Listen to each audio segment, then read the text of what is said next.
And you guys definitely put up a fight tonight against a team that was shooting the lights out from three. How did you feel about the game tonight?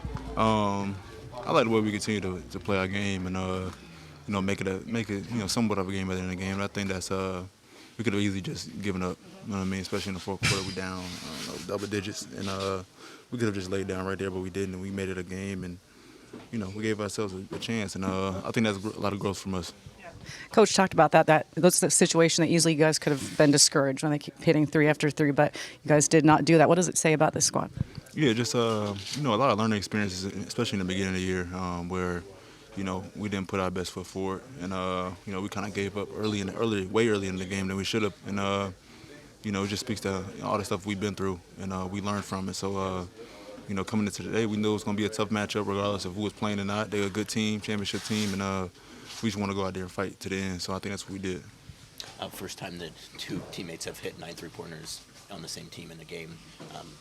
Is there any way to stop guys when they're that locked in? Because you've been a player that when you get going sometimes like that, it seems like there's not a whole lot that anyone can do to stop you. For sure, and then you got other players on the court that can shoot the ball just as good as them. You know what I mean? So I think for most of the time, when I first got my 9 threes, I was on the court with Dame, CJ, and Melo at the same time. So they didn't really obviously we was paying attention to them, but we still, you got to pay attention to other players as well. You know what I'm saying? At the same time, they good players too, but it's hard when 5 players on the court shooting over 40%. They all spaced out, driving and kicking. Sometimes you just gonna lose that person because you don't want this person to get a 3. You don't want Hauser to get a 3. You want Al to get a 3. So that's what makes them hard to guard. You guys obviously have been on this road trip for a while now. This is 6 or 7 games. How are you feeling kind of physically about kind of where you're at in terms of this trip? You mean physically? Physically, mentally, kind of. I think yeah. Obviously, as a team, I think we playing well. I mean, we play against 2 of the top teams in the East, and we battled against them late of the game, and that just speaks to how, like I said, how well we've been progressing throughout the season, and for me, I mean, physically, I feel fine. Obviously, it's a long road trip.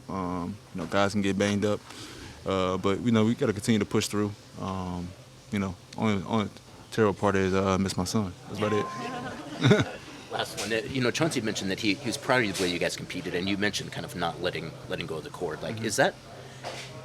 Can you feel pride in that, or does it sting too much to lose? In reflection, do you look back and say well, we did some good things there? Yeah, I mean, losing always feels terrible. I mean, obviously, losing like that and not giving up feels a little bit better. I mean, obviously losing is terrible, but not letting go of the rope and feeling like you guys, actually put your best foot forward in that game and not gave up, you can feel, pretty good about that. Going to the next game, look, we battle against the best, the champions, you know what I mean? So, and that gives us confidence going to the next game where, all right, we put that same foot forward like that, then we got to give ourselves an even better chance to win, against teams that maybe not be as good as them.